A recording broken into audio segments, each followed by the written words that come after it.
নতুন বাসায় উঠেই যে এরকম একটা আসলে অবস্থায় পড়ে যাব ভাবি নাই। তো আমরা সবাই এখন কাজে লেগে গেছি, সাথে আরো মানুষ নিয়ে নিলাম। নতুন বাসা ক্লিনিং করতে দিয়ে বাইরে বসে আছি। এই বাসায় যারা ছিল তারা মানুষ না, অন্য কোনো প্রাণী হবে, কারণ এতটা ময়লা একটা বাসায়। আল্লাহ কি বলতাম, কিচ্ছু বলার নাই।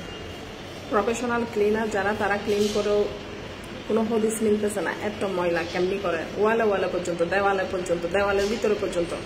2.5 বছর থেকে যে বাসা থেকে আসতেছি, ওই বাসায় একটা স্কেচ করে নাই, একটা দেওয়ালে, একটা টাইসে। মানুষের বাসায় আমরা থাকি বলে ওইটা ময়লা করব, ওইটা নষ্ট করব, এটা ভাবা আসলে ভুল। যতক্ষণ আমি থাকবো ততক্ষণ ওইটা আমার ওই বাসা, এবং পরিষ্কার পরিচ্ছন্ন সবকিছু মিলে সুন্দর রাখার দায়িত্বটাও কিন্তু আমার। নেমে গেলাম এখন পরিষ্কার করার যুদ্ধে। তো আসলে যারা ক্লিনার প্রফেশনাল একদম ডিপ ক্লিনিং করে তাদেরকেও আমি আর কি কন্ট্যাক্ট করেছি। কিছুই করার ছিল না, কারণ আসলে আমি একা মানুষ, বুঝতেই তো পারতেছেন। চাইলেও তো কেউ এসে এগুলা করে দিতে পারবেও না, বলেও লাভ নাই। তো সবাই সবার মতো ব্যস্ত, বলতে পারেন অনেকে আপনার আপনজন, আমার আপনজনরা তারাও ব্যস্ত, আমরাও ব্যস্ত। এক কথায় চলতে গেলে আমরা সবাই সবার কাজে ব্যস্ত। তো আমি রুমগুলো তাদেরকে দেখাই দিচ্ছি, 2টা ব্যালকনি আর কি। যদিও আমি পুরো একদম ক্লিনিং হয়ে গেলে তখন আরেকবার শেয়ার করব। এখন পরিষ্কার করার পালা। দেখেন ওয়ালগুলা, বিশেষ করে দেওয়ালগুলা এত ময়লা হয়েছে যে এটা মানুষ বসবাসযোগ্য না। যারা ছিল তারা মানুষ কিনা আদৌ আমার জানা নাই।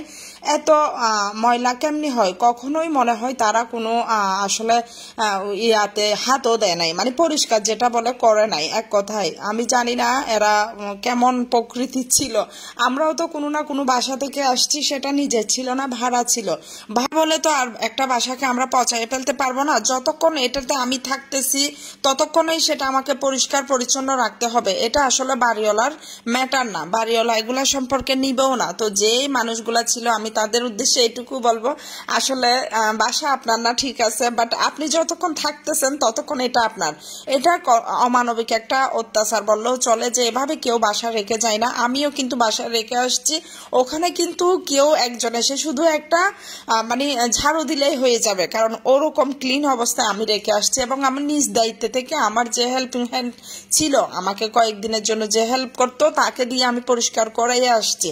তো যাই হোক, এটা আসলে একটা ব্যক্তিত্বের পরিচয় যে কে কেমন হইতে পারে। এই যে জানালাগুলা পরিষ্কার করতেছে, এত ময়লা ছিল, এত মানে আমার মনে হয় না কখনো সে এখানে হাত দিচ্ছে। যারা ডিপ ক্লিনিং করার জন্য আসছে বা যাদেরকে আমি কন্ট্যাক্ট করেছি, তারা এতটাই ভালো সার্ভিস দিচ্ছে ভাই, এতটাই ভালো পরিষ্কার করেছে, এটা আসলে বলার বাইরে। যদিও আমি জানতাম না তারা এত সুন্দর করে পরিষ্কার করে, কারণ এত ময়লা ছিল ঘরগুলাতে। আপনারা ভিডিওতে খুব একটা আসে নাই, কিন্তু আমি তো বাস্তবে দেখেছি, আমি জানি কতটা পরিষ্কার। এগুলা মানুষের আসলে কি বলবো, পরিষ্কার করার যোগ্য ছিল না, যার জন্য ডিপ ক্লিনিং এর ব্যবস্থা করেছি। তো যাই হোক, খিদা লেগে গেছে, আমরা চলে আসছি মুরাদপুর মেজদান হাইলে আইও। আমরা এখন 2 ছেলে আর মা একসাথে বসে গেছি। 2 ছেলে মানে আমার 2 সন্তান, বড় আর ছোট।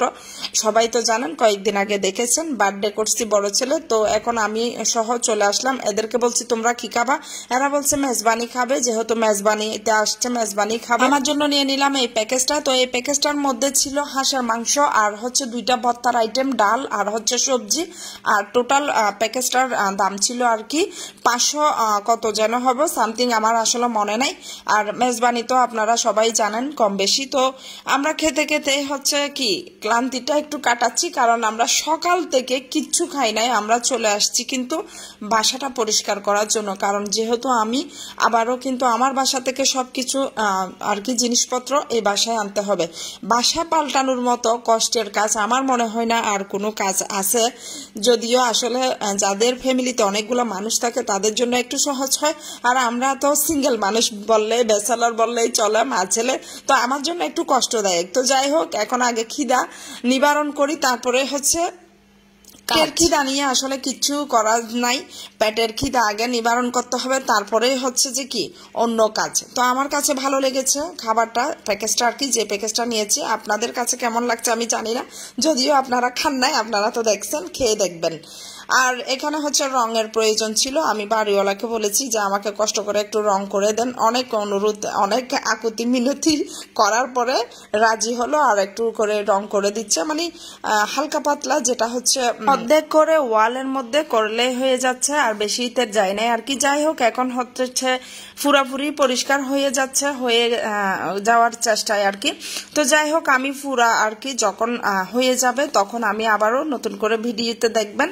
আর আজকে এই পর্যন্তই। আর আমার বাসাটা হচ্ছে একদম বিলের মাঝে, সিলের বাহা, মানে হচ্ছে ওখানে এখন নতুন নতুন বিল্ডিং হতে যাচ্ছে, এখনো হয় নাই, 3-4টা বিল্ডিং হয়েছে মাত্র। তো আমার কাছে অনেক ভালো লাগছে, নিরিবিলি টাইপের, একদম কোনো যানজট বা কোনো ধরনের আসলে কোনো ভেজাল নাই, এক কথায় একদম নীরবে। তো ভালো থাকেন, সুস্থ থাকেন, আল্লাহ হাফেজ।